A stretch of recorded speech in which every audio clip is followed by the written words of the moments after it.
வணக்கம் and welcome to orange tea மக்களே. And இன்னைக்கு நம்ம வீடியோல என்ன பார்க்க போறோம் அப்படின்னு பாத்தீங்கன்னா, தமிழ்நாட்டுல தேர்தல் திருவிழா அபிஷியலா ஆரம்பிச்சிருச்சு அப்படின்னு தான் சொல்லணும். எஸ், பாரத பிரதமர் நரேந்திர மோடி அவர்கள் இன்னைக்கு தமிழகத்துக்கு வந்திருக்கிறத பத்தி தான் சொல்றேன். அண்ட் அதை பத்தியும் அண்ட் நெக்ஸ்டா வந்து வீடியோட ஃபைனல்ல அதுல நடந்த சுவாரஸ்யமான விஷயங்கள் அண்ட் ஜனநாயகன் பத்தி ஒரு அப்டேட்டும் இருக்கு. அண்ட் வாங்க வீடியோக்குள்ள போகலாம். அண்ட் இது வரைக்கும் நீங்க நம்ம சேனலுக்கு சப்ஸ்கிரைப் பண்ணாம பார்த்துட்டு இருக்கீங்க அப்படின்னா மறக்காம சப்ஸ்கிரைப் பண்ணிக்கோங்க. அண்ட் வாங்க வீடியோக்குள்ள போகலாம்.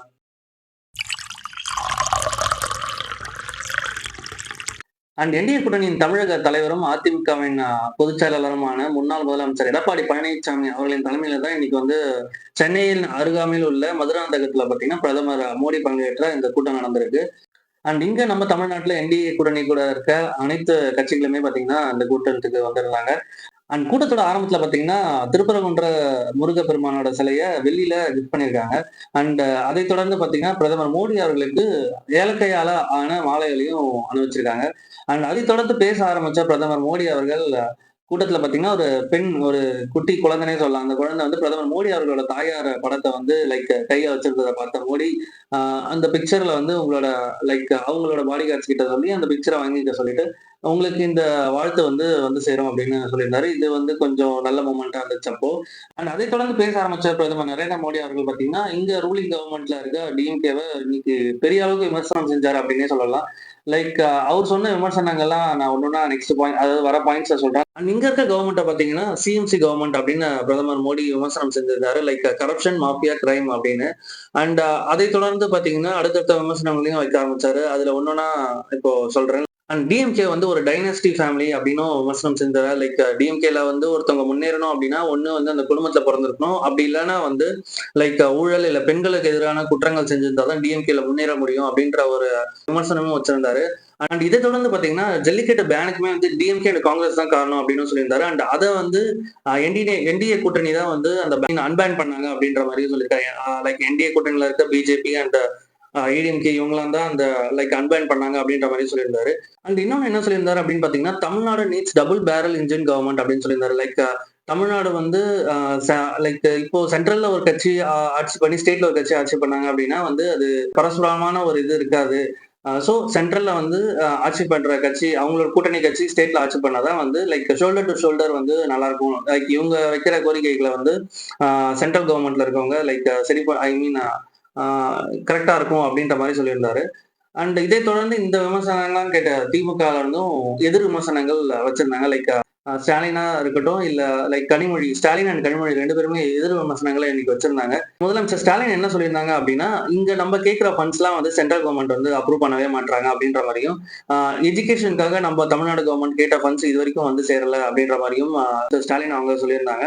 அண்ட் திருமதி கனிமொழி அவங்க என்ன சொல்லியிருந்தாங்க அப்படின்னா, பாஜக ஆட்சி செய்யும் சின்ன சின்ன ஸ்டேட்ஸ்ல கூட வந்து மெட்ரோ வந்து சின்ன சின்ன ஊர்கள்லாம் வந்து அப்ரூவ் பண்ணியிருக்காங்க. பட் தமிழ்நாட்டுல நாங்க கேட்ட இடத்துலலாம் வந்து லைக் நாங்க சில இடத்துலலாம் கேட்டோம். அங்க கண்டிப்பா எங்களுக்கு சென்ட்ரல் கவர்மெண்ட் அப்ரூவ் பண்ண மறுத்துட்டாங்க. அதை தொடர்ந்து கனிமொழி அவர்கள் இன்னொரு விமர்சனத்தையும் வச்சிருந்தாங்க. லைக் எஸ்ஐஆர் ஃபார்ம் வந்து இது இந்த அந்த வேலைகள் முடிஞ்சதுக்கு அப்புறம் பாத்தீங்கன்னா செங்கல்பட்டு மாவட்டத்திலே 4ல ஒருவர் வந்து எஸ்ஐஆர் ஃபார்ம்ல இருந்து விடுபட்டுட்டாங்க அப்படின்ற மாதிரியும் சொல்லியிருந்தாங்க. சோ இதெல்லாம் தான் இன்னைக்கு ஷார்ட் அண்ட் கிறிஸ்பா அரசியல்ல நடந்த விஷயம்.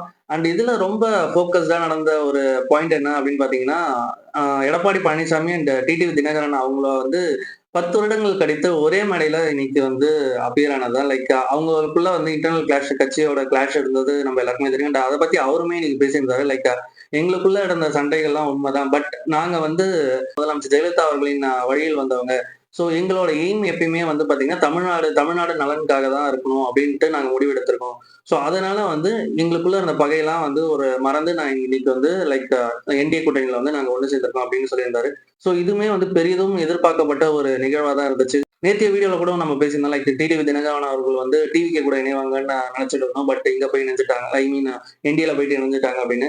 சோ இவங்க 2 பேருக்குமே, எடப்பாடி பழனிசாமி அவர்களுக்குமே அண்ட் டிடிவி தினகரன், இவங்க இருவருக்குமே வந்து அந்த ஒரு கிளாஸ் இருந்தது வந்து இன்னைக்கு இந்த மேடையில உடைச்சிருக்காங்க. அண்ட் இதை தொடர்ந்து நான் வீடியோட ஸ்டார்டிங்ல சொன்ன மாதிரி ஜனநாயகன் அப்டேட்டுமே ஒண்ணு இருக்கு. லைக் ஜனநாயகன் நேத்து வீடியோல நம்ம சொல்லியிருந்தோம். எப்ப ரிலீஸ் ஆகும் தெரியல அப்படின்னு. நேத்து உயர்நீதிமன்றம் என்ன சொல்லியிருக்காங்க அப்படின்னா, கம்மிங் ஜான் 27த் மார்னிங் 10:30க்கு வந்து இதற்கான தீர்ப்பு சொல்றதா சொல்லியிருக்காங்க.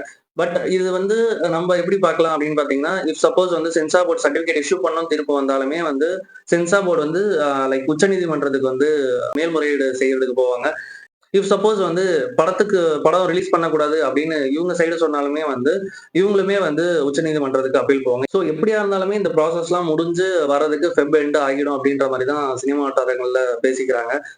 நம்ம சைடு என்ன பார்க்குறோம் அப்படின்னா, ஃபெப் எண்ட் வந்தாலுமே அதுக்குள்ள தேர்தல் அறிவிப்பு வந்துருச்சு அப்படின்னா, ஆ ஏற்கனவே ஜனநாயகனுக்கு இவ்வளோ பிரச்சனை குடுத்துட்டு இருக்கும்போது, லைக் இந்த தேர்தல் அறிவிப்பு வந்துச்சுன்னா, மத்த கட்சிகள்லாம் ஆல்ரெடி வந்து ஜனநாயகன்ல அரசியல் சார்ந்த பல கருத்துக்கள் இருக்கிறதா வந்து சொல்லிட்டு இருக்காங்க. ஸோ தேர்தல் அறிவிப்பு வந்ததுக்கு அப்புறம் மத்த கட்சிகள், இதர கட்சிகள் வந்து ஜனநாயகனுக்கு ஆ விடுவாங்களா அப்படின்றதும் நமக்கு சந்தேகமா தான் இருக்கு.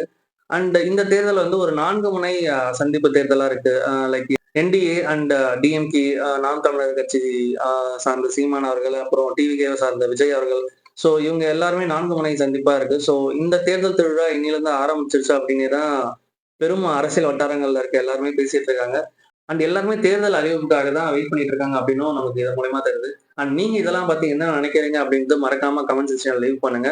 அண்ட் நீங்க இது வரைக்கும் நம்ம ஆரஞ்ச் டீ சேனலை சப்ஸ்கிரைப் பண்ணாம பார்த்துட்டு இருந்தீங்கன்னா மறக்காம சப்ஸ்கிரைப் பண்ணி அந்த பெல் பட்டனையும் தட்டி விட்டுக்கோங்க. அண்ட் நாளைக்கு இன்னொரு வீடியோல சந்திக்கும் வரை it's me signing off Tamil.